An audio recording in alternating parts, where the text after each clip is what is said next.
Shalom Aleichem. Shalom Aleichem. Shalom Aleichem.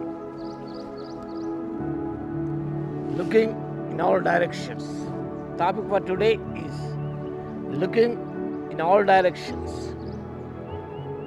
The text is from Psalms 139, verse 2. 139వ కీర్తన 2వ వచనం.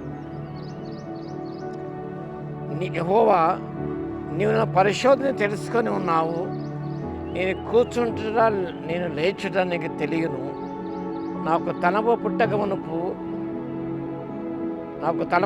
మునుపే నీవు నా మనస్సు గ్రహించుచున్నావు. నా నడకను నా పడకను నువ్వు పరిశీలన చేసి ఉన్నావు. నా చర్యలంటిని బాగుగా తెలుసుకొని ఉన్నావు.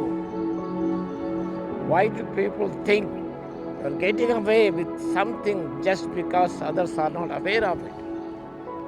కొంతమంది అనుకుంటారు అనేక విషయాలను వారు తప్పించుకోవడం, దొరకకుండా పట్టుబడిపోకుండా ఎస్కేప్ కావడం అనేది ఎవరు చూడలేదు కాబట్టి మేము ఈజీగా బయటపడ్డాం, తప్పించుకోగలిగాం అని చాలామంది తలుస్తూ ఉంటారు. But don't forget that there is one who sees and hears all we do and say. కానీ ఒక విషయం మర్చిపోకూడదు. There is one, that is God, who sees and hears all we do and say. అని ఏదో చేస్తామో ఏదో మాట్లాడతామో అవన్నీ చూసే దేవుడు ఉన్నాడు, యెహోవా దేవుడు. వాక్యభాగంలో 130 దావీదు మహారాజు, నేను కూర్చుంటా లేచుట అది దేవుని తెలియనంటున్నాడు. నా పడకను నా నడకను పరిశీలన చేసి ఉన్నామంటున్నాడు. వెనుక ముందు నువ్వు ఆవరించి ఉన్నావు.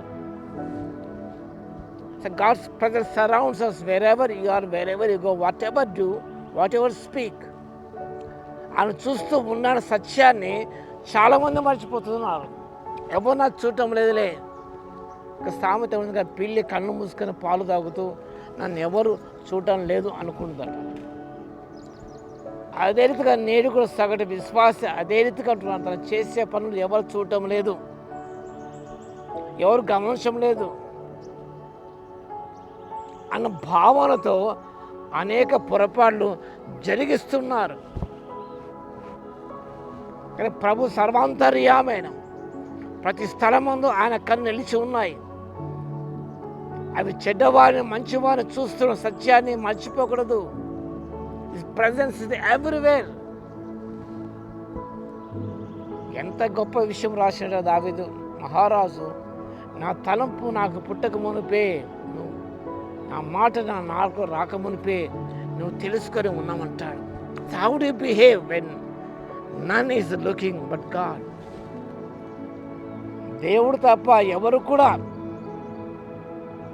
చూడనప్పుడు నువ్వు ఎలా బిహేవ్ చేస్తావు? When you are alone, how you are behaving, how you are thinking.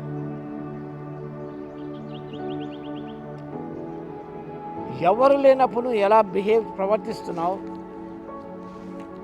ఏమి చేస్తున్నాం విషయాన్ని ఒకసారి మనం పరిశీలన చేసుకో.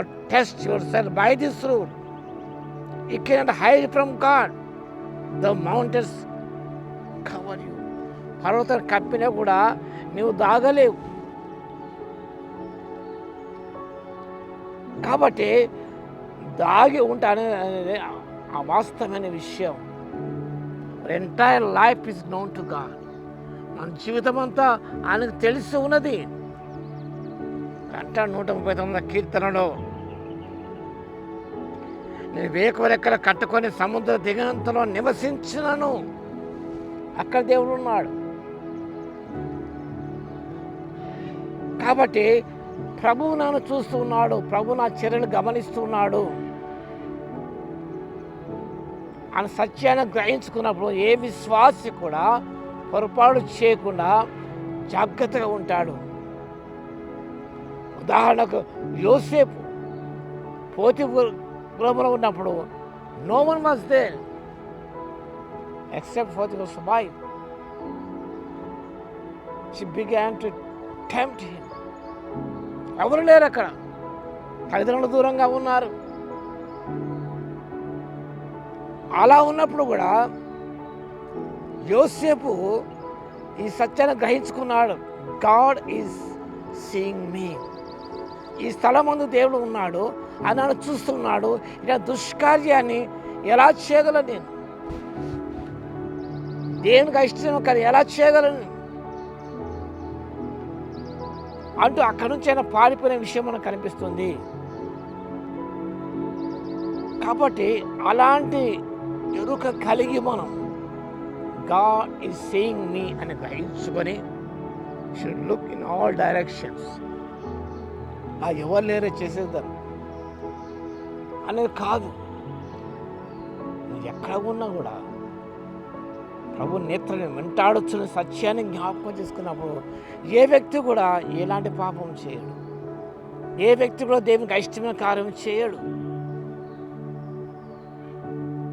ఏ వ్యక్తి కూడా అనాలోచనగా ఆలోచించాడు. ఎందుకనగా గాడ్ సీస్, ఆయన సమస్త మనుషుల దృష్టించి ఉన్నాడు అన్నమాట.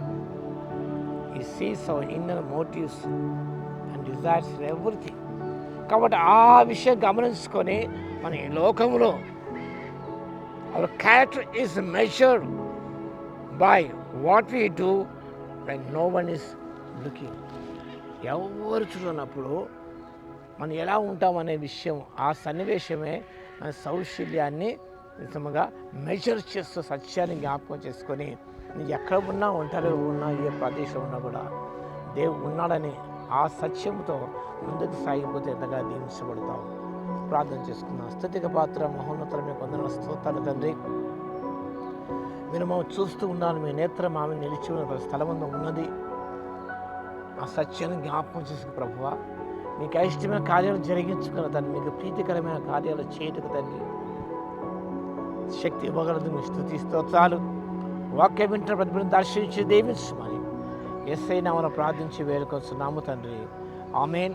మన తండ్రి అయిన దేవుని యొక్క ప్రేమయు, మన ప్రభువును రక్షకుడైన యేసుక్రీస్తు యొక్క కృపయు, పరిశుద్ధాత్మని యొక్క అన్యోన్య సహవాసము మనందరికీ సదాకాలము తోడై ఉండును గాక. ఆమేన్.